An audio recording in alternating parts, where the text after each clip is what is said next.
Aquí da inicio el programa de opinión más influyente de la radio. Las emisoras Democracia AM y XFM presentan la revista de opinión Democracia, con la conducción y dirección de Gonzalo Rosero.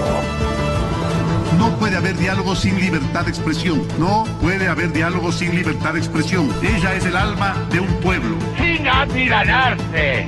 Sin amilanarse. Este Ecuador amazónico, desde siempre y hasta siempre. ¡Viva la patria! Combatiremos la corrupción. La de ahora y la de ayer. Y la que podría venir. La de adentro y la de afuera. La revista de opinión Democracia. Los temas realmente relevantes, analizados con la visión crítica del periodismo libre. Da inicio la revista de opinión Democracia, el programa en el que usted cree. Comenzamos. Gonzalo Rosero, credibilidad incuestionable.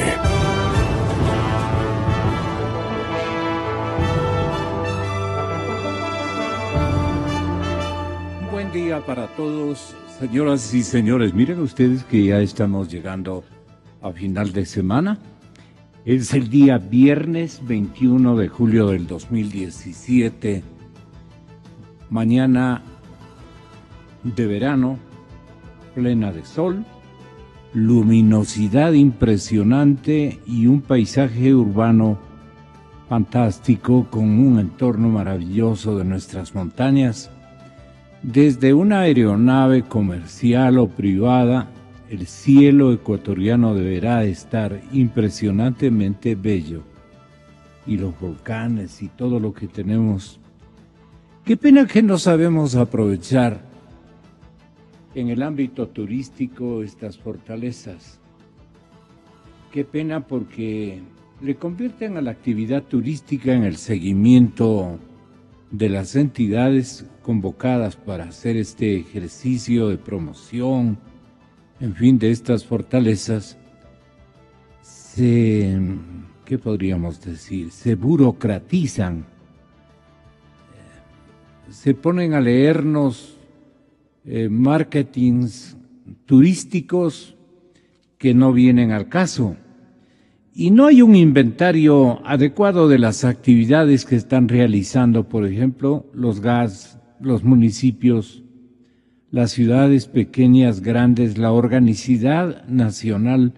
Hay un ministerio de turismo, se ve a una guapa chiquilla ecuatoriana para que sea la ministra, y esta se ha convertido en una especie de costumbre. No hay un técnico o una técnico que elabore un programa, porque viendo esta maravilla que es el Ecuador, y desde una aeronave, vuelvo y repito, nosotros debemos ciertamente lamentar que no sabemos aprovechar. ¿Y por qué digo esto, que no estamos aprovechando el turismo, señoras y señores? No le tenía planteado en mi agenda de hoy, les pido disculpas porque le estoy restando tiempo a mis otros invitados en otros ámbitos, en otros temas.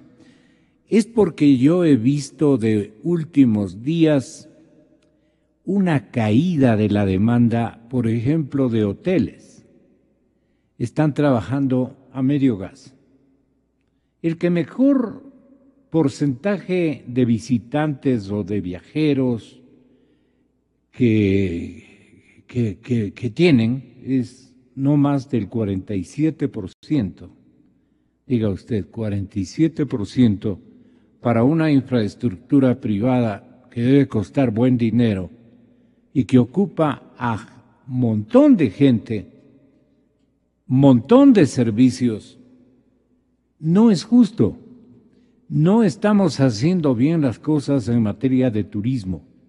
De lo contrario, el marketing turístico de la ciudad de Quito podría ser un ejemplo de crecimiento, y la de Guayaquil y de algunas ciudades de Manabí podría ser un ejemplo, tal vez de Esmeraldas también.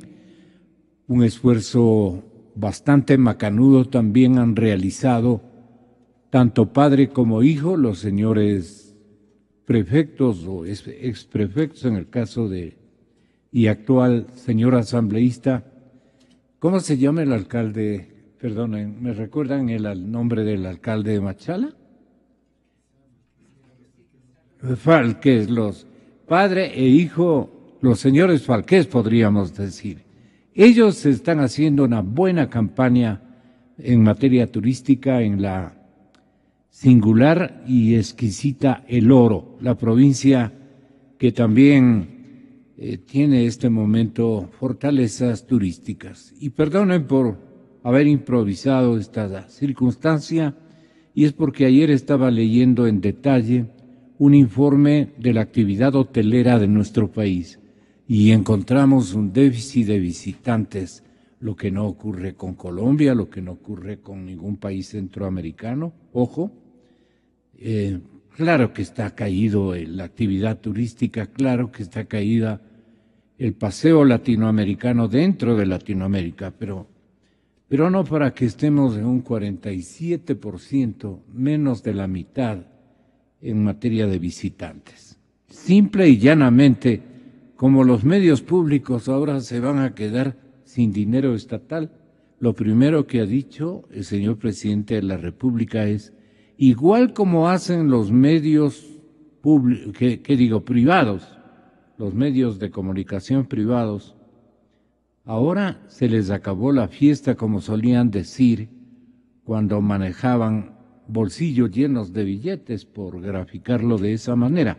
El gobierno entrega cada año, o estaba entregando, $100 millones para el sostenimiento de los medios públicos. $100 millones. La nueva administración ha dispuesto que en máximo 4 años deben ser autosustentables. Difícil reto, la cosa no es fácil. Se va a impulsar un derrotero comercial muy agresivo y se ha ofrecido una línea editorial independiente. Esto es lo que dicen las nuevas autoridades de los medios de comunicación colectiva. Marcelito, un saludo de paisanos, pues, un saludo cordial.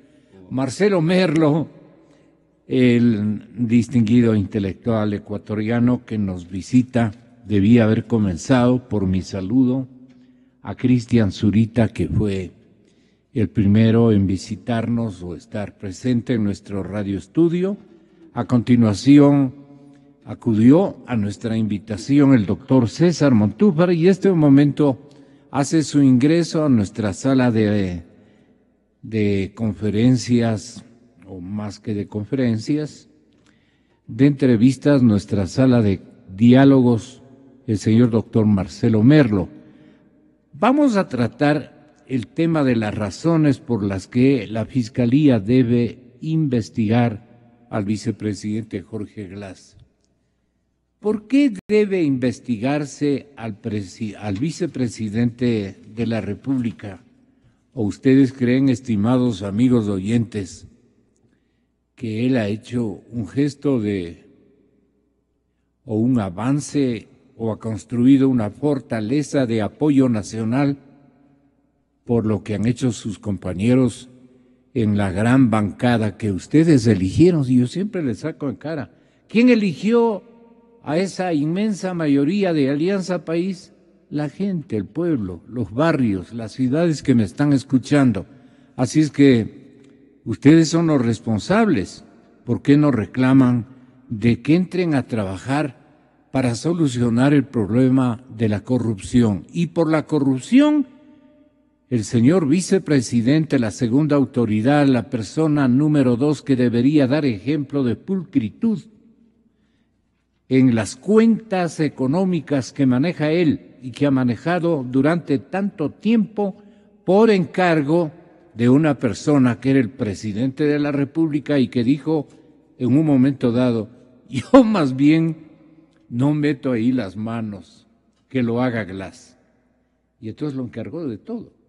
Decreto especial, especialísimo, decreto ejecutivo, decreto del presidente, maneje usted la reconstrucción de Petroecuador, del área de Esmeraldas, especialmente, y el señor Capaya le dijo: muchísimas gracias, Su Excelencia, estamos al mando conjuntamente con el señor vicepresidente de la República.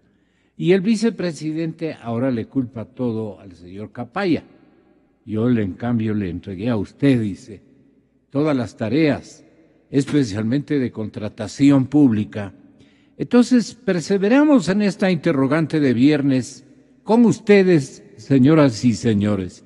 Si quieren intervenir, el foro está abierto a partir de este instante y durante todo el tránsito, nuestros teléfonos, por favor, y durante todo el tránsito de este análisis que van a compartir Cristian Zurita, el periodista de investigación, uno de los más importantes que tiene el país, y que ha sufrido la embestida de una réplica dura, durísima, al igual que el señor doctor César Montúfar, en ocasión de que fue asambleísta, tuvo también que afrontar una réplica complicadísima que le planteó la administración Correa, y estamos con el doctor Marcelo Merlo, miembro de la comisión que ha expurgado, perdonen por el término, todas las maravillas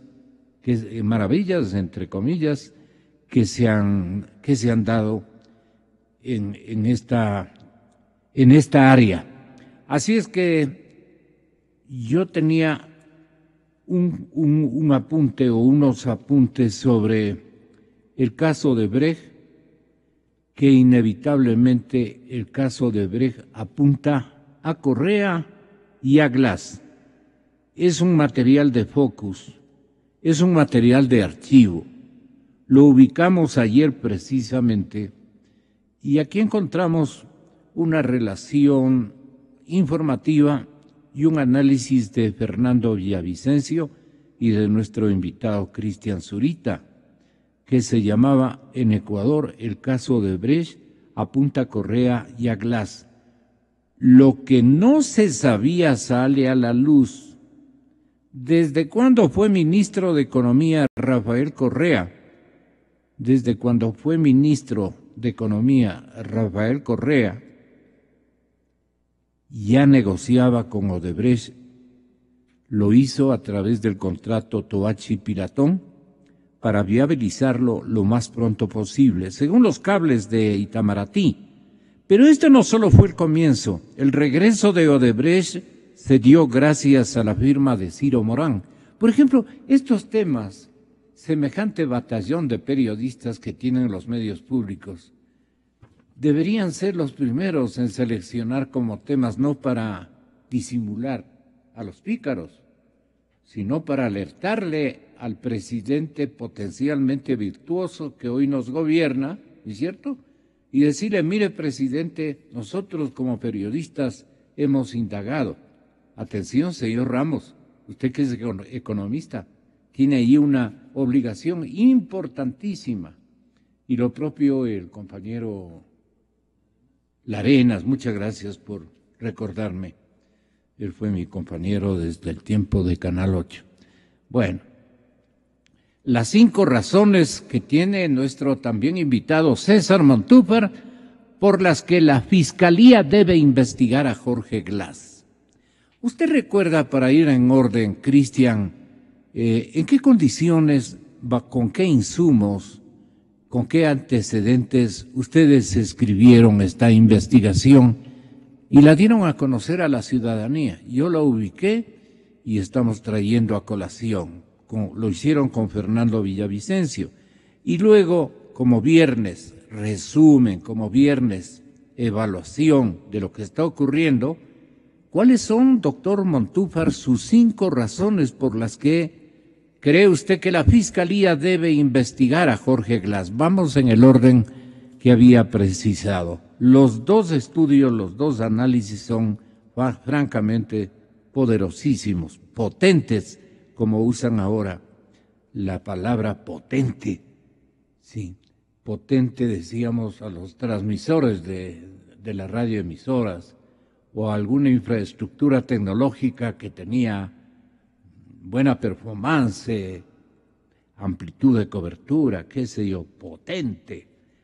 Hay también circunstancias potentes y la corrupción desde esos tiempos siempre fue potente. Cristian, ¿qué es lo que ustedes describían, digamos, o apuntaban de lo que hacían o hicieron Correa y Glass, el expresidente y el actual vicepresidente de la República desde esos tiempos? Muy buenos días, Cristian. Gonzalo, muy buenos días, doctor Merlo, César, buenos días.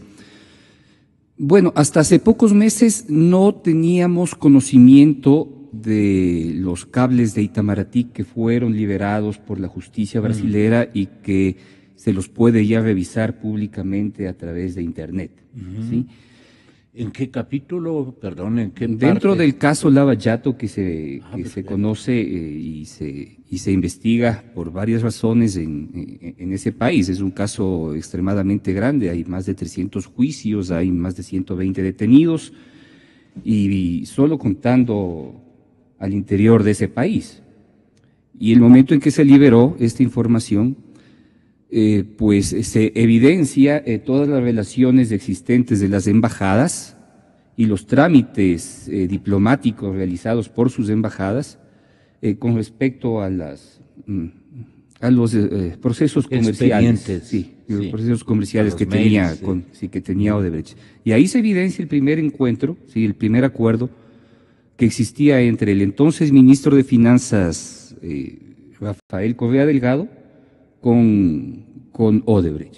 Quiere decir que al mes y medio de haber asumido el cargo como ministro, Rafael Correa ya tenía acuerdos con Odebrecht.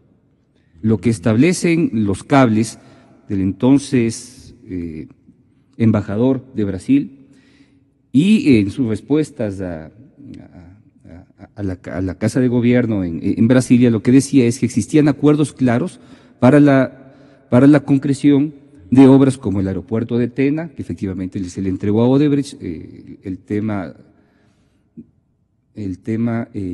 Carrizal Chone, como efectivamente se le adjudicó a Odebrecht, y otras obras, ¿no? Entonces deja en evidencia. ¿Y el de ministro impulsó transferencias de dinero y todo eso? O sea, él llegó a un acuerdo como ministro para el levantamiento de estas obras, ¿sí? Luego debemos recordar en las famosas grabaciones liberadas a través de ciertas redes sociales de las grabaciones del hermano de Rafael Correa, Fabricio Correa, que expresa… Hay audios también, ¿no? Hay audios que él no ha negado su veracidad, pero ha dicho efectivamente de que han sido manipulados, o sea, que ahí existieron ciertas ediciones, pero él no ha negado esa realidad de que es su voz y que él dijo esas cosas. Puede haber ediciones. ¿Y usted recuerda algunas que nos hay una en específica en el cual refiere que efectivamente él tenía muy buena relación con la empresa cuando fue ministro y que dejó de alguna manera como un puente para que se financie su campaña en el año 2007. Ya le ofrecieron los de Odebrecht. Así es. Luego viene el acuerdo y el pago de $13 millones por el adelanto de la entrega de la obra de San Francisco, que luego, por descubrimientos de la prensa, se evidenció que esa central estaba dañada y luego, pues, efectivamente se produjo su expulsión. Pero de alguna manera es como que si las relaciones entre la empresa y el Ecuador y el gobierno de la Revolución Ciudadana, porque estamos hablando desde el año 2005, todavía no era gobierno, pero ya existían relaciones hacia adelante, nunca terminaron de resquebrajarse a pesar de estar en las peores condiciones. Porque existen incluso sentencias favorables a la empresa en materia tributaria, ¿sí? Que, pongo el caso, fueron sentenciados en primera, segunda, tercera instancia, ¿sí? Y de pronto en la Corte Constitucional, a través de un pedido de protección, pues se le da la razón a la empresa, luego de haber perdido incluso en la Corte Nacional sentencias tributarias. Y eso sucedió cuando la empresa ya no estaba en el Ecuador. Luego viene el retorno de la empresa a partir de fines del año 2010, en los cuales regresa con mucho más fuerza de lo que tenía antes, con 3.500 millones de dólares más en contratos y luego todo lo que efectivamente Pero ya en el 2005 el expresidente Correa con la gente de Odebrecht ya negoció, por ejemplo, en una reunión del año 2005, mayo me parece, mayo 16 del 2005, ya negoció Rafael Correa, ministro,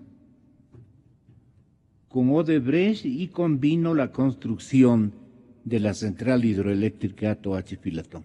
Así es. Esa es la fecha, ¿no? Así es, que es paradójico porque Toachi-Pilatón es una obra que no la terminó de realizar Odebrecht y sin embargo los primeros actos de corrupción son descubiertos por los procesos precontractuales en esta obra, ¿no? Ya existe la liberación de las dos delaciones de los principales funcionarios en ese tiempo de Odebrecht en Ecuador. El primero, que es Luis Mameri, ¿sí? Que es un hombre bastante importante no solo para el Ecuador, sino para la región, porque luego estuvo a cargo de la Oficina de Operaciones Estructuradas en las cuales se ejecutaron todos los procesos de sobornos en la región. Y Fernando Besa, ¿sí? En la delación aparece como Fernando Fernández, pero en el Ecuador era un viejo conocido, lo llamaban Fernando Besa por su apellido materno, quien ya estuvo al frente de las obras y que de alguna manera es la persona que permite desanudar el proyecto Toachi-Pilatón a favor de Odebrecht a través de la liberación de fondos negociadas con Alexei Mosquera.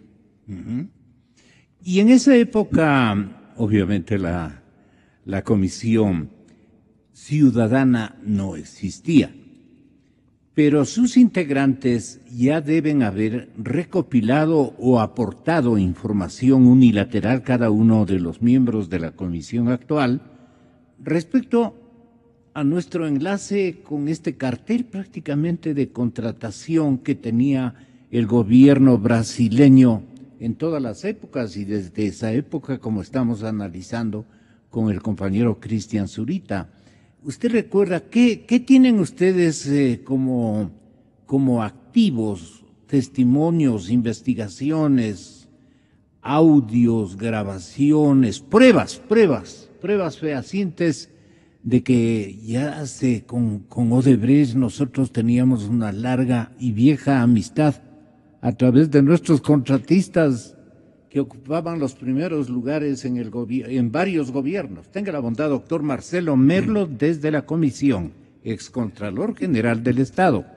Gracias, Gonzalo, por invitarnos esta mañana y compartir con César Montúfar, con quien también hemos compartido inquietudes respecto al nefasto proceso de enmiendas constitucionales que es nulo de nulidad absoluta. Y por lo mismo la reelección indefinida tiene que quedar sin efecto en el Ecuador y así acabamos con este proceso de correísmo indefinido.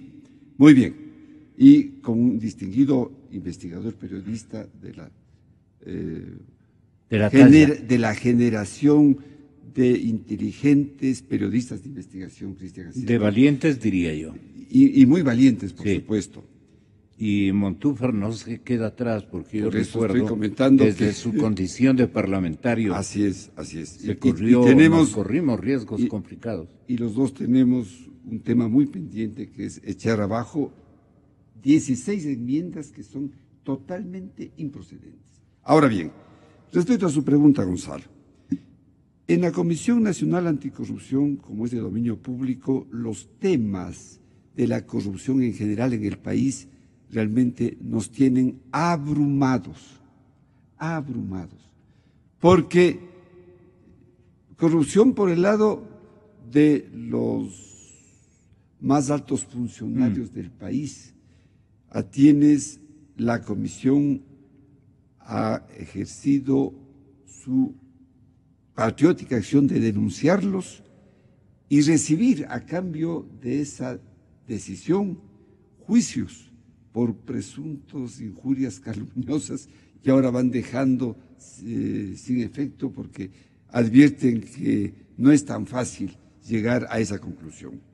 Respecto a Odebrecht concretamente, el tema Odebrecht llegó a conocimiento de algunos miembros de la Comisión Nacional Anticorrupción, entre ellos quien habla, con un boletín de prensa que cínicamente, yo digo, entre comillas, cínicamente se lo debe exhibir, pero como prueba de la negligencia en la investigación por parte de la Fiscalía y de la Contraloría. En abril del año pasado, tan pronto la operación Lavallato se puso en evidencia, desde Brasil, Marcelo Odebrecht dice que en el Ecuador y en otros países, pero enfatiza, en el Ecuador hemos actuado en varios procesos, tenemos varios contratos que ha celebrado Odebrecht y, insisto cínicamente, el fiscal y el contralor dicen, de inmediato vamos a actuar. Abril del año 2016. Abril del año 2016. Pasan prácticamente 8 meses, 9 meses, y recién aquí, en diciembre, cuando ya hay una información pública desde Brasil, el 28 de diciembre, hemos conocido que hay este problema. Digo, pues es una cosa de vergüenza. Ahora bien, el caso Odebrecht se grafica en forma patética con un informe del Departamento de Justicia en el que se establece con decimales, exagerando, 33.5 millones. ¿Del gobierno norteamericano? Sí, claro. Yeah. Se pagaron a funcionarios ecuatorianos por parte de la empresa Odebrecht para conseguir rebajas de 116 millones de dólares en todos los proyectos que están ejecutándose desde el 2007 hasta el 2016. Se habla de la lista de lo que otros países también habían Me da la recibido. impresión de que deben haber pagado por sobreprecios los de Odebrecht. Desde luego. Inclusive, Pero no por rebajas. ¿En qué parte es las rebajas? aquí viene un doble problema. Primero, les pagan 33.5 millones para que les den contratos en donde dicen que han conseguido rebajas de 116 millones. Pero además, dentro de esas rebajas, hay otros valores, como es obvio, que constituyen los llamados sobreprecios. Y esos sobreprecios son de tal naturaleza ecuatorianos, y aquí para Cristian Zurita un tema que se merecería una investigación. El presidente de la República, en su informe a la Nación, que insisto por enésima vez, señores asambleístas de todas las tiendas políticas, es obligación del presidente de la Asamblea Nacional, está en la ley, el que el informe a la Nación tiene que ser aprobado por la Asamblea. Es un informe no al aire, es a la Nación, a los 16 millones de ecuatorianos. ¿Por qué no designa una comisión multipartidista para que estudie el informe a la Nación presentado el 24 de mayo? Gonzalo, nadie ha aprobado ese informe. Sí. Y ahí, en ese informe... Y es constitucional la necesidad o el requerimiento y la obligación de aprobarlo, ¿no?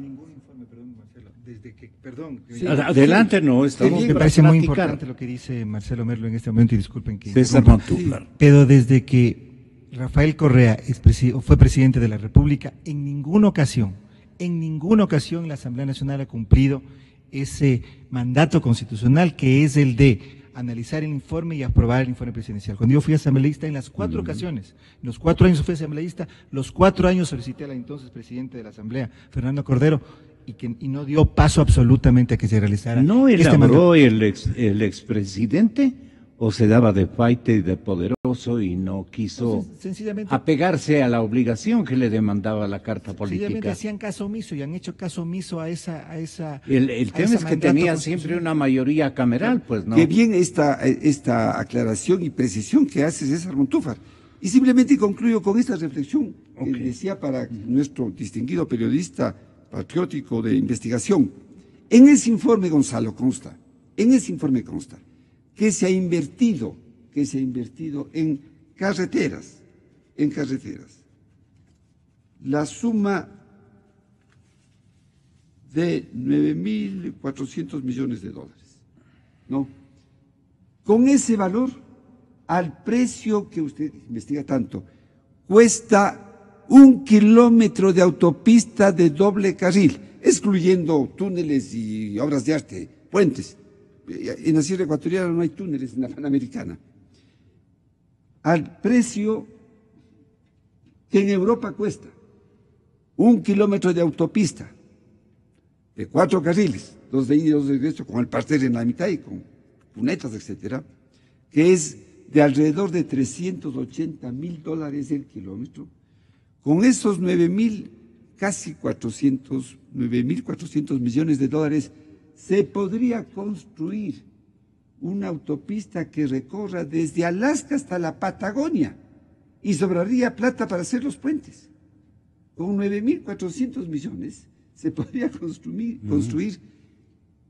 20.000 kilómetros desde Alaska hasta la Patagonia. El Ecuador podría haberse dado ese lujo.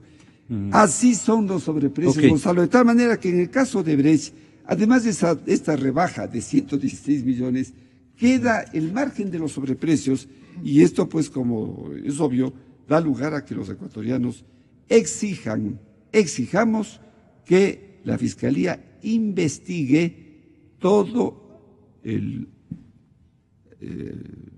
la estructura de la corrupción que se ha instituido en el país. Elaboraba Plan B una crónica de interpretación, una crónica de investigación también,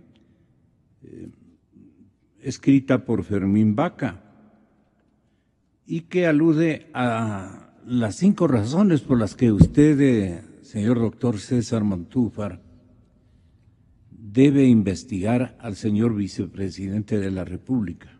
Dice, es que, refiriéndose a usted, el ex asambleísta y líder del movimiento Concertación insiste en que la Fiscalía debe investigar al vicepresidente de la República, porque hay indicios suficientes de su presunta vinculación en los sobornos de la empresa brasileña Odebrecht.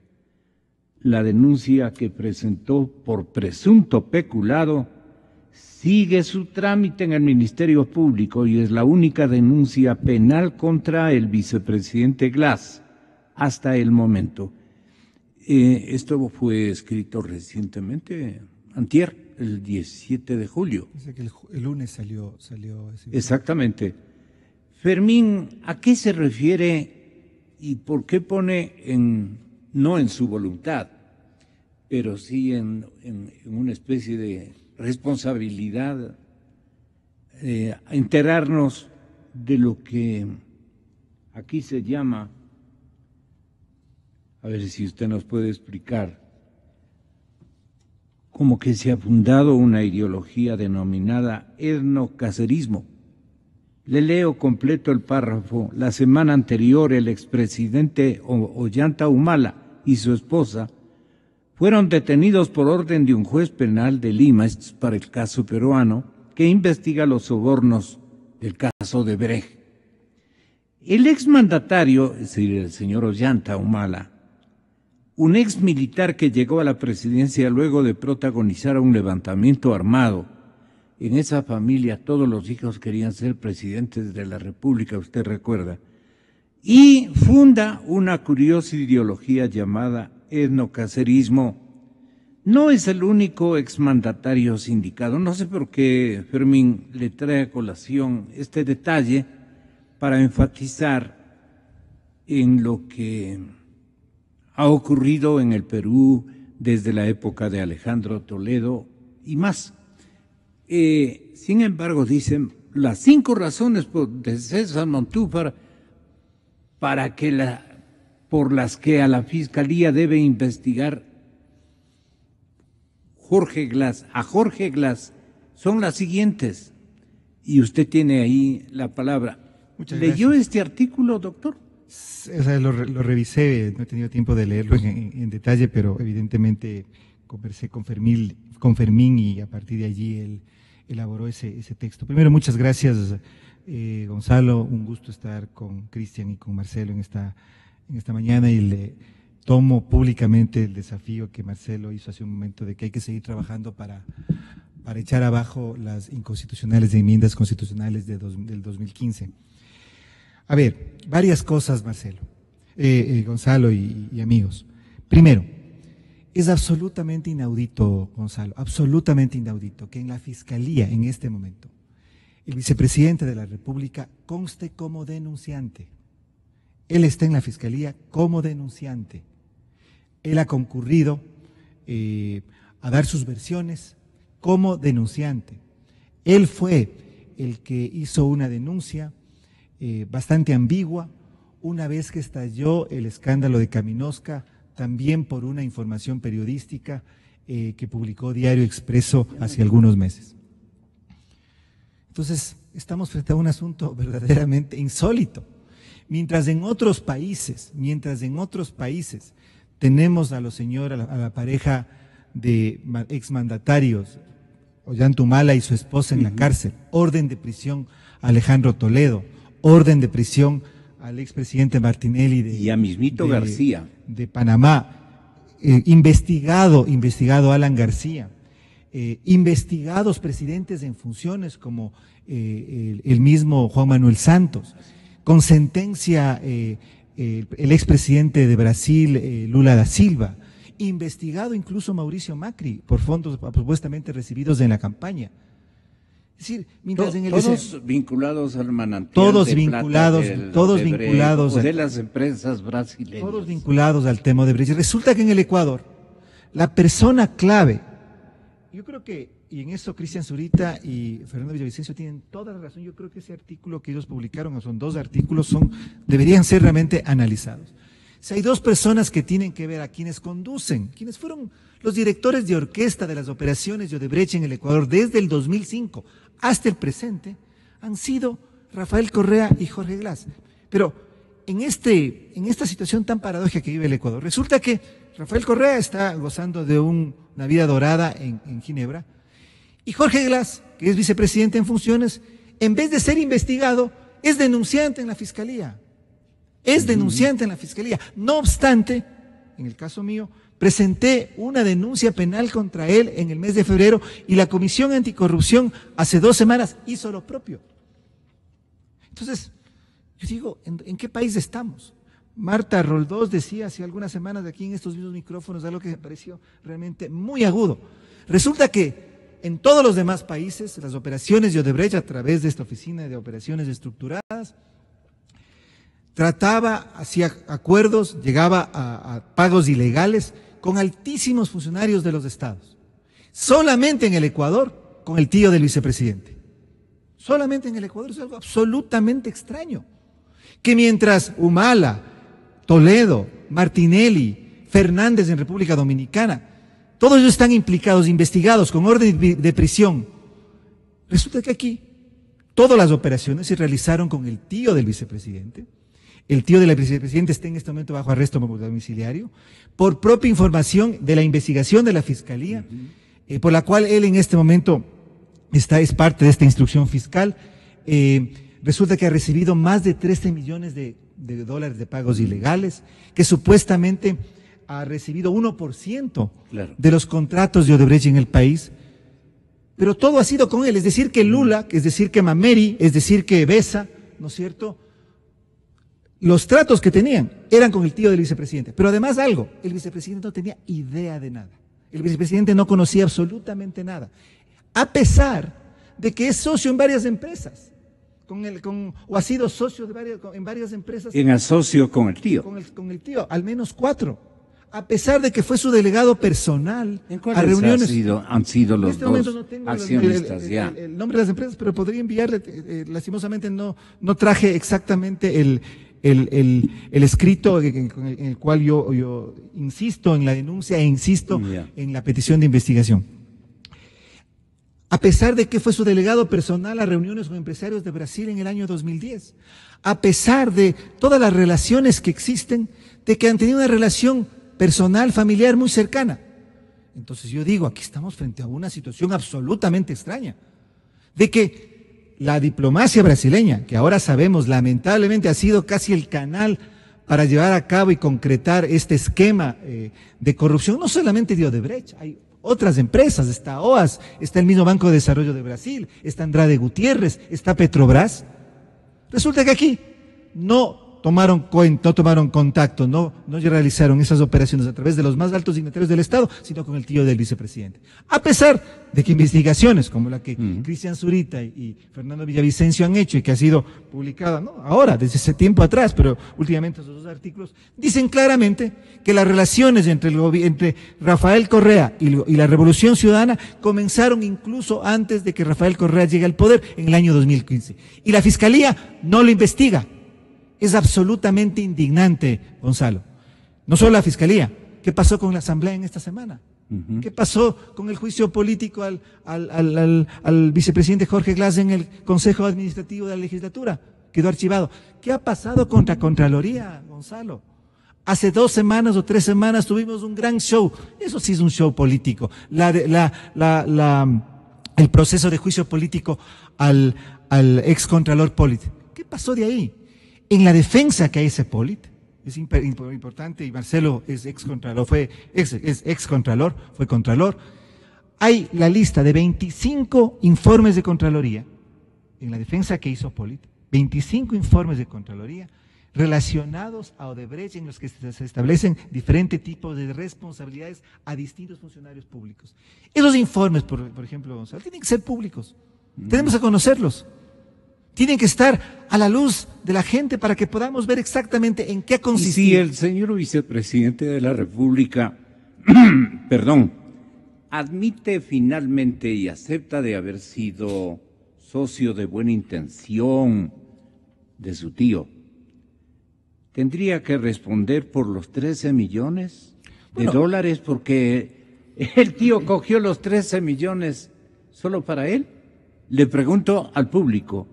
Ha cobrado el 1% de los contratos. Hay evidencia clara de que fue su socio en no menos de 4 empresas. Coincide con usted, Fermín. Fue su representante en reuniones con empresarios chinos, entre otros aspectos. En segundo lugar, el tema de Caminosca, donde hay una demanda internacional en donde lo mencionan en 2 ocasiones como receptor de comisiones, como receptor de coimas, eso más. Le ponen el léxico latino preciso, de coimas de Caminosca entre 150,000 y 60,000 dólares. Caminosca está vinculada a Odebrecht, para algunos que quieren hacerse los ingenuos, en 4 proyectos en el caso ecuatoriano. Tuachi-Pilatón, la refinería del Pacífico, Manduriacu y Pascuales Cuenca. En tercer lugar, hay una constante en las operaciones de Odebrecht, y es que el precio inicial del proyecto es ajustado y el valor final es mucho mayor que el inicial.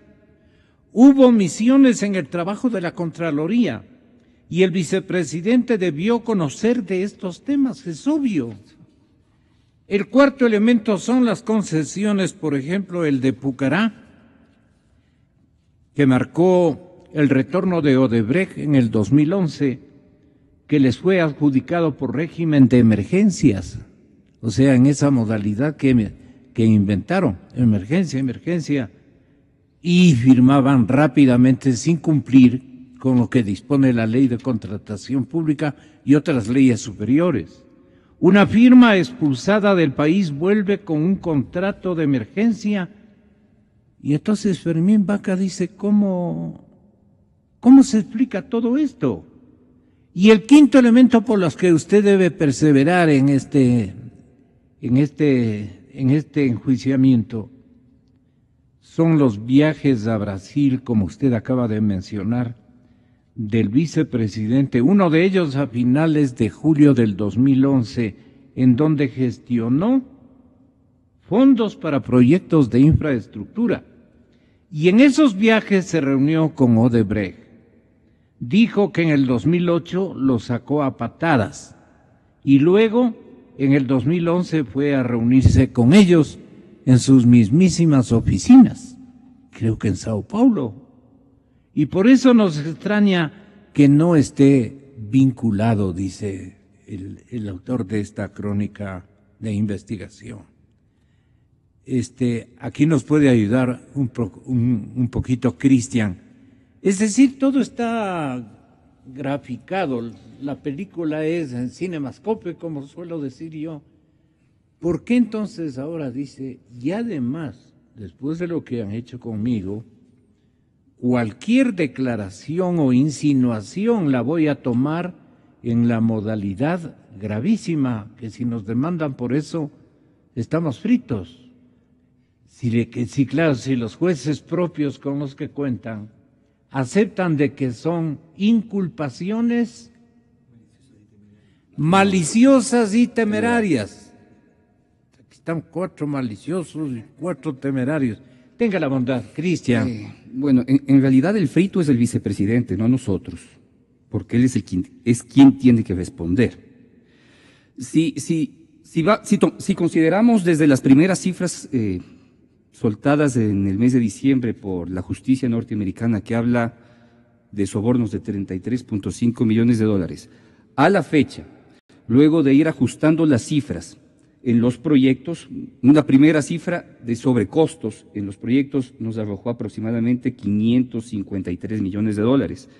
Y luego reajustando los sobrecostos en cada una de las obras realizadas por Odebrecht entre 2010 y 2017, ya suman como 857 millones de dólares, ¿sí? Ese dinero, estamos casi hablando de una cifra muy cercana a los 1.000 millones, ¿sí? O sea, es una cifra demasiado grande como para pensar que las principales autoridades no sepan de esto. Y tomando consideraciones básicas, por ejemplo, en el caso de la firma cuando Odebrecht regresó al país, es un acuerdo firmado con Hidropastasa. ¿Sí? Usted se refirió al inicio de eso, Gonzalo. Ese acuerdo de retorno de la empresa, de pongámonos de buenas nuevamente y paguemos unas indemnizaciones por 20 millones de dólares, que fue firmada por Hidropastasa, lo hace Ciro Morán Maridueña, que a la fecha no sabíamos que estaba emparentado directamente con el primo de Jorge Glass, que es Pablo Heriberto Glass. O sea, Jorge Glass, como ministro coordinador, ¿sí?, de sectores estratégicos, ocupó a toda la familia. ¿Sí?, puso en Hidropastasa a una persona que firmó el acuerdo para que Odebrecht vuelva al Ecuador. O sea, puso una persona muy cercana familiarmente a él, cuando era ministro coordinador. Antes había ocupado el cargo de presidente o gerente del Fondo de Solidaridad, que era un hombre de extremado poder. ¿Sí? Las condiciones del Fondo de Solidaridad, las condiciones del Fondo de Solidaridad, de alguna manera se trasladan al Ministerio Coordinador de Sectores Estratégicos. ¿Sí? ¿Qué hace un familiar político cercano al vicepresidente firmando el acuerdo con Hidropastasa? Claro. y Odebrecht? Eso el vicepresidente no ha explicado ni ha dicho una sola palabra. Y no va a ser fácil desvincularse. Por supuesto que no. O sea, al revisar, por ejemplo, los temas de la contratación de Odebrecht para la refinería del Pacífico, en el cual él está directamente involucrado, porque era parte del directorio, ¿sí? Hay un Hay un acta del directorio, la número 1 del año 2012, que fue en enero de 2012, y ahí se establece quien sugería que se haga un solo contrato del movimiento de tierras y la construcción del acueducto era Jorge Glass, como ministro. Y esos 2 contratos, ¿a quién le terminaron dando? A Odebrecht, con sobrecostos, ¿sí? Con sobrecostos que en este momento fácilmente superan los 400 millones de dólares. De tal manera, Gonzalo, que los fritos no somos los que estamos en esta mesa, son otros, ¿sí? Son otros. Y son de alguna manera ellos quienes tienen que responder. Doctor Merlo, perdone, se ha formulado, que el caso peruano contribuya a generar un paralelo para que la gente, en el caso ecuatoriano, vaya entendiendo las diferencias entre la concepción de una fiscalía, de un órgano de control, de un estamento judicial o jurídico, ¿no?, como el que aquí dirige prácticamente el señor presidente del organismo que rige a toda la administración de justicia. Entonces, exactamente, en el Perú se ha dado orden de prisión preventiva en contra de Ollanta Humala. Y el fundamento son las delaciones de Odebrecht. Ojo, si el fiscal Carlos Vaca, para ir ya golpeando en terreno seguro, paralelo, simultáneo e importante, si el señor fiscal doctor Carlos Vaca Mancheno ha publicado los audios de las delaciones o publicaba los audios de las delaciones, como nos ha venido ofreciendo de últimos meses, porque ya son meses, la interrogante que se formula el columnista ¿será posible, dice, que haya indicios contra altos funcionarios? ¿Usted qué opina? Desde luego. Yo diría que es trascendental que el actual señor fiscal general del Estado, el doctor Vaca, sí, que según conocimos en la reunión de la Comisión Anticorrupción del día de ayer, ya son 20 tomos los del expediente que tienen que ver con las denuncias frente al vicepresidente Glass respecto al tema Caminosca-Odebrecht. No olvidemos que un grupo de asambleístas del anterior periodo, acompañado del entonces fiscal general Galo Chiriboga, viajaron a los Estados Unidos, entre paréntesis, al Departamento de Justicia. Al Departamento de Justicia en Nueva York. Y ahí les entregaron un documento de más de 130. Con grabaciones páginas, también. Con grabaciones, con audios, con todas las pruebas respecto a las delaciones premiadas, que es la figura que utilizan en el Brasil. Y es que son las delaciones, señores oyentes, las que han servido para detener a Ollanta Humala en el Perú y a otras autoridades y a la mismísima esposa del señor presidente de la República. Los fiscales, y aquí los fiscales o no quieren avisar, no quieren mostrar, digamos, solamente nos amenazan que ya mismo, pero verá, es una película de suspenso, ¿no? Entonces, yo digo, ¿por qué con esos mismos elementos no se puede disponer prisiones? La respuesta es obvia. Se quiere proteger. ¿A quiénes? ¿Quiénes quieren proteger a quiénes? Y ha llegado el momento de que... Se quiere seguir protegiendo a las más altas autoridades del Ecuador, porque si salpica Glass, salpica Correa. Ojo. Entonces, claro, ¿Y el señor presidente se dio cuenta de eso? ¿El señor expresidente de la República? Desde luego, el expresidente está consciente de eso.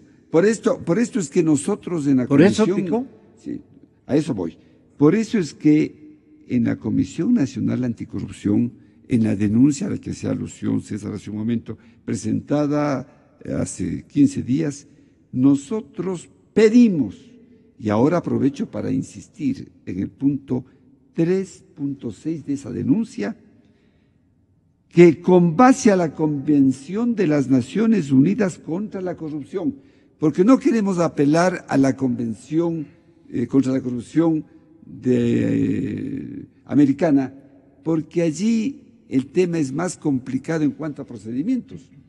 En cambio, la Convención de las Naciones Unidas contra la Corrupción, de la que el Ecuador forma parte, permite que cualquier autoridad del país pida directamente, sin esperar la última instancia, nada, directamente que se entregue, se incorpore al proceso el expediente completo del laudo arbitral en la Florida.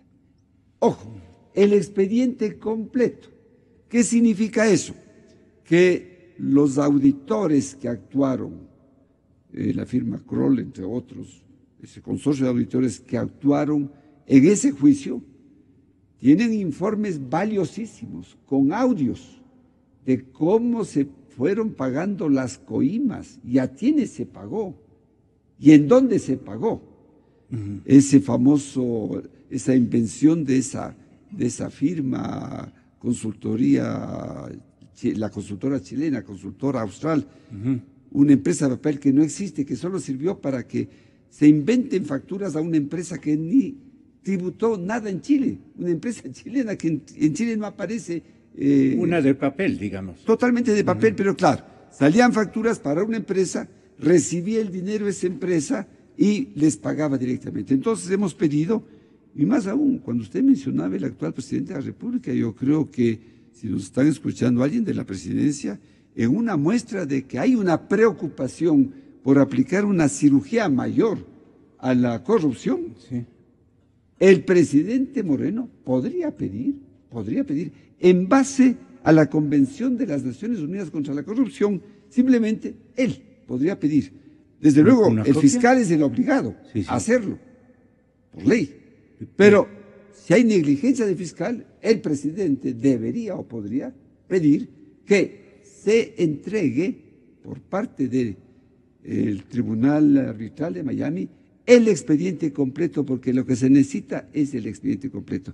Claro que... Pero si el señor fiscal dice, doctor Montúfar, yo voy a entregar, ya mismito dice, tengo grabaciones, tengo audios, tengo videos, tengo pruebas contundentes, ya van a ver. Y entonces los compañeros reporteros a veces se quedan, ¿no? Y no le dicen, perdone fiscal, le tienen pánico al señor fiscal Vaca. Señor fiscal, ¿pero de qué se trata lo que usted tiene, pues? Háganos un anticipo. Es por su propio beneficio de esclarecimiento y de que usted cumpla con los ecuatorianos, porque usted es nuestro representante, pues, representante de la vindicta pública. ¿Quién es? El señor fiscal. Creo que todavía no se ha dado cuenta que no representa a ningún expresidente, ni exvicepresidente, ni el actual presidente. Él es una autoridad mayor, especial. Usted podría darle un esclarecimiento a la gente. ¿Por qué cree que el señor fiscal Carlos Vaca se detiene, espera, aguarda algo más consistente? ¿Qué podría hacer? Yo solamente creo que hay que comparar lo que ocurrió en la Asamblea y lo que me parece que ocurre en la Fiscalía.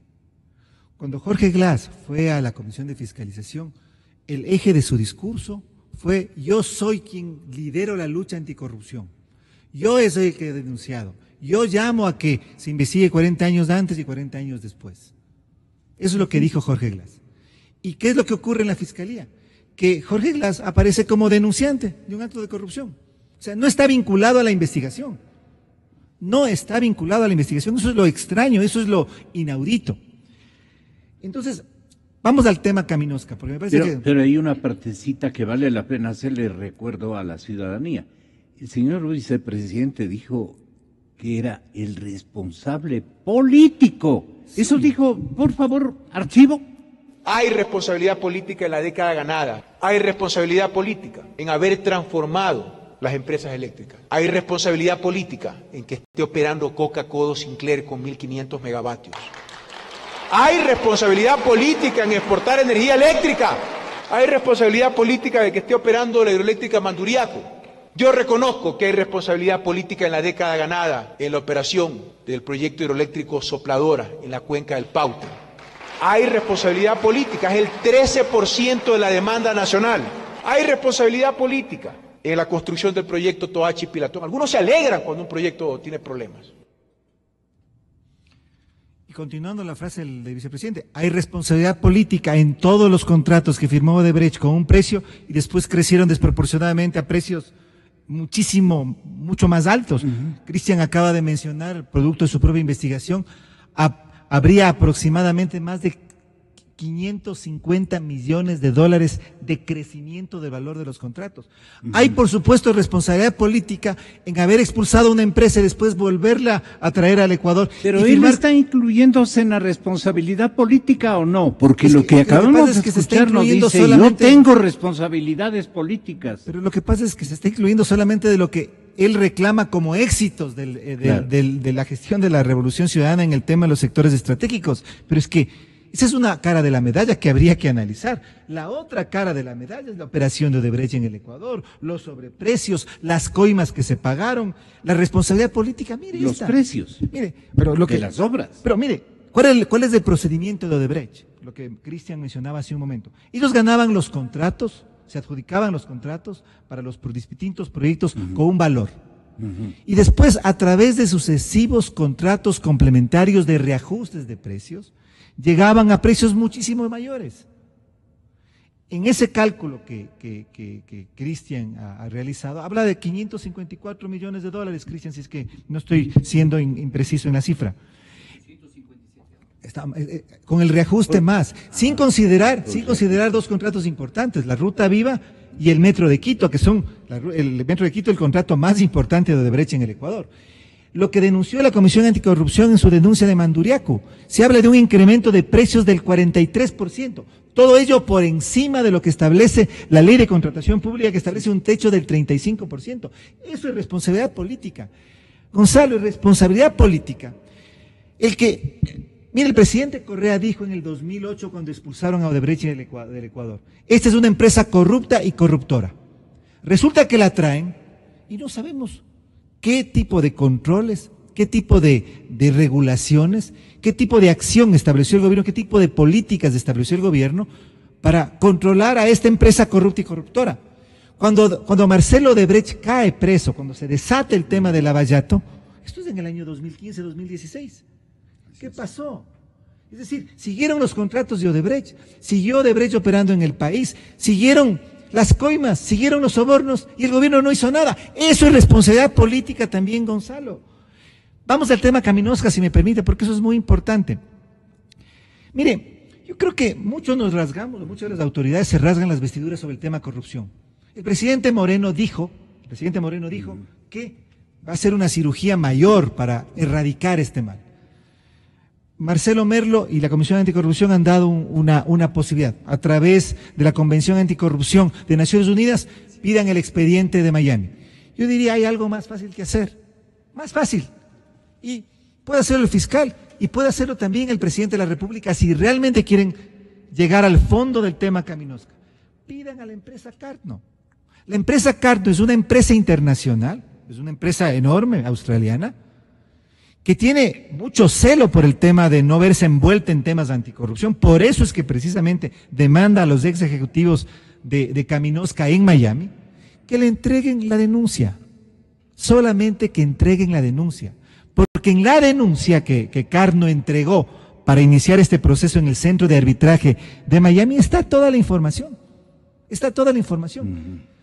Estoy absolutamente seguro, Gonzalo, que esta empresa transnacional seria no se va a negar a entregarle a la Fiscalía Ecuatoriana. No podría negarse, porque pensemos en el impacto, en el costo reputacional que tendría que una empresa transnacional cuya una de sus filiales ha estado envuelta en pagos de coimas de sobornos, se niega a entregar a la Fiscalía de un país del país afectado esa documentación.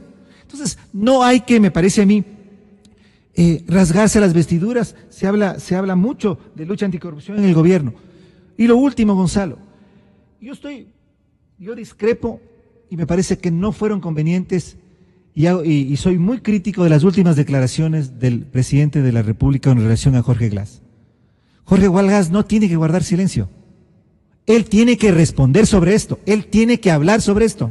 Él tiene que por supuesto defenderse que sí, de alguna manera, pero defenderse con argumentos pero es que él no certeros, tiene, esclarecedores. Pero Gonzalo, si no los tiene que exigirle el mismísimo gobierno y el mismísimo partido de gobierno que esclarezca. Como decía Arturo Torres, editor general del diario El Comercio. Toda la contabilidad, todo el análisis de pagos, los sobrenombres que utilizaban. Entonces, esa primera información está corroborada por la empresa y por eso inician ellos un proceso para desvincularse, acabar con esa sociedad, precisamente porque ellos desconocían este procedimiento de obtener contratos a través de coimas. Entonces, esa información ¿A dónde les puede llevar este caso? Esa información evidentemente tiene que corroborarse y, por ejemplo, ahí hay un dato bien interesante, que en el 2013, en enero, el 30 de enero y el 2 de febrero, hay 2 pagos, ¿no es cierto?, por $60,000, en los cuales se dice que ese dinero fue a la campaña de Alianza País. Entonces, me parece que ahí también hay un filón muy interesante para investigar, porque además entendemos que en estas prácticas mucho del dinero iba también para financiar campañas electorales, lo cual coincide también con Odebrecht, que como hemos visto a nivel regional, también operaba de esa forma, favores políticos, ¿no es cierto?, coimas, favores políticos y luego retribución con contratos. Lo que está diciendo es que había contribuciones también para la campaña de Alianza País, el partido de gobierno. Entonces, ¿usted le culpaba a Lenín Moreno, al presidente, de que está disimulando esta circunstancia? Solo 2 aclaraciones. Primero, lo que acaba de decir Arturo Torres con toda razón. En el laudo arbitral preliminar que emitió el Centro de Arbitraje Internacional, hay 2 menciones al vicepresidente de la República. La una, por haber recibido supuestamente $150,000 en la primera fase de Toachi Pilatón, proyecto de Caminosca en una mega obra que inició Odebrecht. Y segundo, lo que acaba de mencionar Arturo Torres, $60,000 para pagos para la campaña electoral, entregados igualmente supuestamente al señor vicepresidente Jorge Glass. Eso dice el laudo arbitral preliminar. Es lo primero. Lo segundo, regresando a lo del... A mí no me han dado nunca esos $60,000, puede decir. ¿Cómo le va a comprobar? Pero a eso voy, Gonzalo, precisamente. Pero para eso la Fiscalía tiene que investigar, pues. Pero en el caso Caminosca, Gonzalo, el señor vicepresidente está como denunciante, no como denunciado. Esa es la paradoja. Mientras Ollantumala, mientras Lula, mientras son acusados, tienen orden de prisión o están presos, aquí la persona que debería estar investigada, yo no estoy diciendo que es culpable, lo que estoy diciendo es que la persona que debería ser... Es un gran informante. Consta en la Fiscalía como denunciante, esa es la gran paradoja. Por eso es que... Aparece como periodista. Por eso es que las declaraciones del presidente de la República son desafortunadas. Claro. Porque lo que está diciendo es...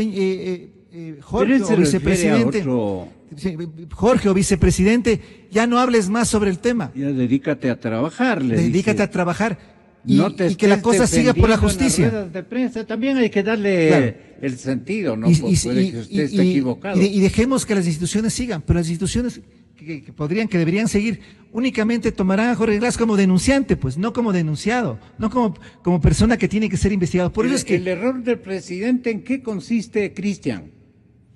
En cuanto se refiere al papel que está jugando el vicepresidente Glass. Tengo la impresión que es un mensaje muy ambivalente, por doble vía. Le dicen, por favor, no te defiendas, no hables, ya no digas nada, pero yo no sé si es que es un espaldarazo. Eso no suena como un espaldarazo. No suena. No, de hecho, no lo es, pero tampoco suena a una denuncia y una posición clara con respecto al presidente. Deja clara una ambivalencia por parte de Moreno con respecto a al vicepresidente, ¿no? Que ha hecho una defensa que la barra política dentro del partido es más favorable al señor Glass. por ahora. Pero las cosas han avanzado Por ejemplo, demasiado allí rápido. el que necesita aclarar su posición es el señor el señor presidente del Parlamento ecuatoriano. Bueno, pues no tomar posición con respecto al tema, porque al presidente de la Asamblea no le hemos escuchado, pero el no tomar posición también significa tomar una posición. Es que es delicado o ha llegado el momento en que el partido de gobierno no es un tema fácil, Gonzalo, no es un tema fácil dentro de la región. Ecuador está dentro del top 5, ¿sí? En temas de sobreprecios.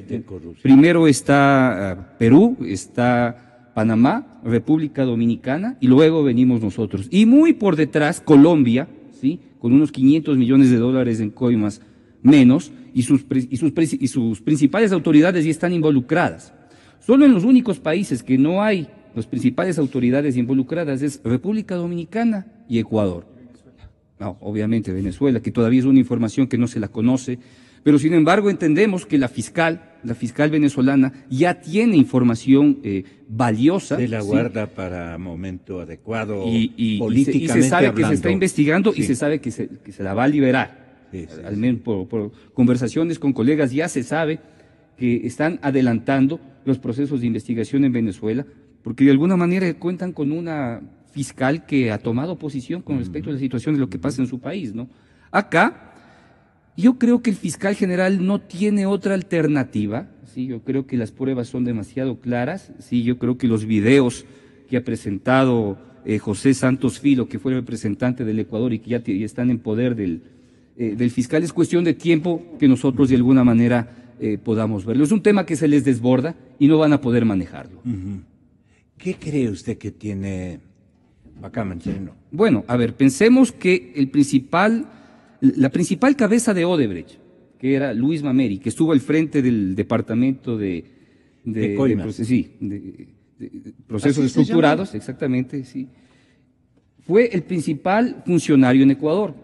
Él de alguna manera dejó estableciendo una escuela para el resto de funcionarios que estuvieron a futuro en el país. Entonces, como José Santos Filo, como el señor Ricardo Vieira, les dejaba los métodos, conocían específicamente cómo es lo que tenían que hacer. Por eso es que hay videos. El departamento les dejaba. Por eso es que hay videos. Arrendando. Así es. Entonces, hay videos, ¿sí? Y los únicos que no sabían que había videos que estaban grabando las autoridades de Odebrecht, ¿sí? Son los funcionarios ecuatorianos que se reunieron con ellos. O las personas de alguna manera encomendadas por los funcionarios para negociar.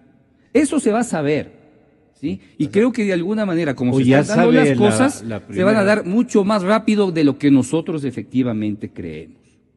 ¿Y por qué va a ser más rápido? ¿Por qué se va a acelerar? Bueno, pues ya de alguna manera se ha tomado posición con respecto al caso del juicio del tío del presidente, ¿sí? Y se ha dicho que la información va a ser pública. Así es. ¿Usted sigue, doctor Merlo? Terminamos ya. Sí.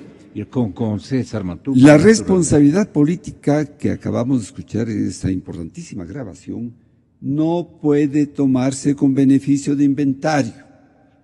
Están juzgándole a un delincuente que mató a su esposa y a sus hijos, y en el juicio dice, perdón, el ejemplo no viene al caso, pero es para que la ciudadanía entienda, el abogado defensor del criminal dice, por favor, este señor se ha sacrificado trabajando desde los 18 años para hacer un patrimonio para su familia. Ese señor educó a sus hijos de los mejores lugares y pone una lista larguísima, cómo les alimentaba, etcétera, y con eso quiere tapar el crimen cometido. Por favor, señores ecuatorianos, la responsabilidad política a la que alude el artículo 129 de la Constitución, tan perversamente manoseado por ciertos asambleístas de Alianza País, dice al final, para iniciar el juicio político se requerirá el dictamen de admisibilidad de la Corte Constitucional, pero no será necesario el enjuiciamiento penal previo. Este es un enjuiciamiento político, no penal. Es absurdo que digan, es que no se ha demostrado en el CAL, no se ha demostrado que ha cometido delitos contra la seguridad del Estado. Revisen ahora el nuevo Código Integral Penal. Los delitos contra la seguridad del Estado son los que cometen los policías, los militares, los que atentan a la seguridad del Estado. Eso no está relacionado con un delito que pueda cometer el presidente contra sí mismo.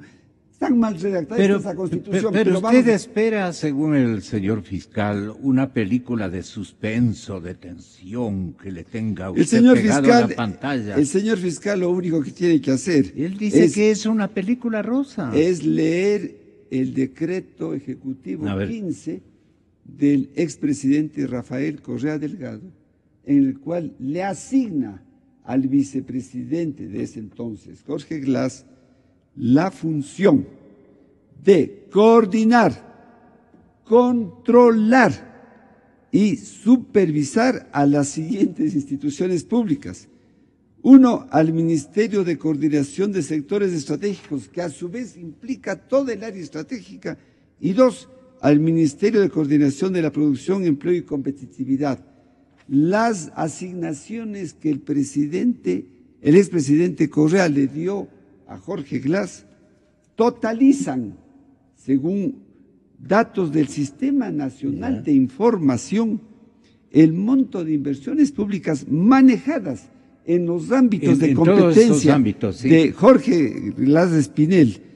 ¿A cuánto asciende? Asciende nada menos que a 59.911.902.658 millones de dólares. Año por año. ¿El tamaño de la deuda? Mucho más. Mucho más. Porque ¿no? La deuda también está en 62.300. Claro, sí, más o menos eso. Y entonces aquí viene, en este famoso decreto número 15, no solo que se dice en el artículo 2. Perdone, yo no creo todavía. ¿Usted sostiene, doctor Melo, que el señor vicepresidente con ese decretazo, alguna vez la prensa nacional tiene que llamarle el decretazo, manejó 59.000 millones de dólares? Y son datos. Sí, controló, manejó. No, pero administró. Controló en el mejor de los casos. Además dice, coordinará, controlará y supervisará. Y concluye en el artículo 3 con que esos ministerios, electricidad, energías renovables, recursos naturales, no renovables, telecomunicaciones, sociedad de la información, agricultura, ganadería, agricultura, pesca, relaciones laborales, transporte, obras públicas, industria, productividad, turismo, que hablaba usted al comienzo de este programa sobre el turismo, comercio exterior, ambiente, Secretaría Nacional del Agua, en el ámbito de sus competencias, coordinarán la formulación y ejecución de sus políticas con el vicepresidente de la República, el responsable político. Y concluyo con este ejemplo. Ecuatorianos, a ver, en un país cualquiera, un presidente cualquiera, toma la decisión política de decir, a ver, nosotros tenemos que preservar que en los colegios públicos que manejamos nosotros no se contaminen con la presencia de homófilos, etcétera, etcétera. Como consecuencia de esa política ocurre que hay chicos que al no poder ingresar a los colegios se suicidan, cometen crímenes. Una política educativa, no se permite el ingreso como ocurrió en México, a las universidades si ellos no tengan este puntaje. No ingresan a las universidades, los jóvenes se van a la delincuencia, matan, asesinan, entran al campo de la droga. Una política vial que dice, vamos a permitir en adelante que la capa de asfalto sea no de 5 centímetros, porque hay que hacer muchas carreteras, sino de 2,50. Como consecuencia de esa política, los vehículos se deslizan, hay una cantidad de accidentes y de muertos. No es que se le está culpando al ministro o al presidente de que él ha matado. La política causó eso. Señores asambleístas, qué bonita cosa decir, el CAL no puede permitir el enjuiciamiento político porque él no ha cometido estos delitos. Cuando la Constitución dice, no será necesario el enjuiciamiento penal previo, es enjuiciamiento político. Podemos poner ejemplos de locuras políticas Gracias, que pueden doctor. hacer en cualquier área. El Por doctor favor. Montúfar termina. Sí, Interesante, doctor Merlo. Fantástico. Yo creo que aquí lo que los ecuatorianos tenemos que demandar es que las instituciones funcionen, que hagan su trabajo. Yo creo que la lucha anticorrupción tiene que abonar a que el Ecuador fortalezca su institucionalidad. Acaba Marcelo de... ¿Y ese exhorto o exigencia de dónde debe proceder? Yo creo que debe proceder de la ciudadanía. Ahí yo no estaría, por ejemplo, tan de acuerdo con el optimismo de Cristian. Yo no creo que en este momento las condiciones estén dadas políticamente, la información está, para que desde la Fiscalía realmente podamos avanzar hacia donde deberíamos avanzar en términos de transparencia. Insisto, verdad, pues. El señor vicepresidente no está siendo investigado, es de denunciante, solo para mencionar un tema. Lo que acaba de mencionar Marcelo en el caso de la Asamblea Nacional y la esencia de los juicios políticos, del control político y la fiscalización. Lo que ha pasado con la Contraloría, lo que ha pasado con una Contraloría que mire, estamos ante la más monumental construcción de un esquema de corrupción sistémico, estructural, y una Fiscalía que eligió 3 veces, una Contraloría que tuvo en 3 ocasiones al mismo Contralor, que sale después destituido en juicio político. Sí. Es una cosa impresionante. Que ganaba los concursos y 101, y que no ha pasado absolutamente nada, porque después del juicio político no ha pasado absolutamente nada. Entonces yo lo que digo, y creo que esa es la demanda de los ciudadanos. Ya. Nuevamente. ¿Y quién es el Contralor en este momento? Entiendo que el señor Pablo Celi. Pero lo que voy es que... Eso está por verse. O todo está siendo nulo este momento. Pero el punto aquí es que yo creo que los periodistas de investigación, la prensa independiente del Ecuador, han hecho un trabajo impresionante. La ciudadanía tiene que seguir presionando y luchando por la lucha anticorrupción. Esto no puede terminar ahí. Y las instituciones tienen que funcionar y los funcionarios tienen que responder. El señor Glass tiene que responder, tiene que rendir cuentas, tiene que Pero él informar. Está denunciando. Ese es el punto. Ahí está la trampa, ahí está precisamente la trampa, Gonzalo. Gracias, caballeros. Algo tal vez final, Cristian, perdone. Bueno, sí, o sea, es verdad que el Cristian vicepresidente ha utilizado como estrategia las denuncias para protegerse de todas estas, políticamente al menos, de todas estas denuncias de corrupción. Yo creo que el vicepresidente está caído. Y de alguna manera la sociedad tiene que interpretar, ¿sí?, por un hecho de moral pública, de que el vicepresidente está caído. Tal como decía César, ¿sí?, el esquema de corrupción a nivel regional y a nivel país es tan grande que no podemos perder de vista, ¿sí?, lo que ha sucedido en Ecuador. Y bajo esas condiciones, yo creo que el vicepresidente, como principal ojo en este tema, está efectivamente caído. Sin olvidar otros nombres que se están pasando por alto. El Procurador General del Estado, por ejemplo, ¿sí?, y sin dejar de señalar las responsabilidades políticas de la Asamblea, ¿sí?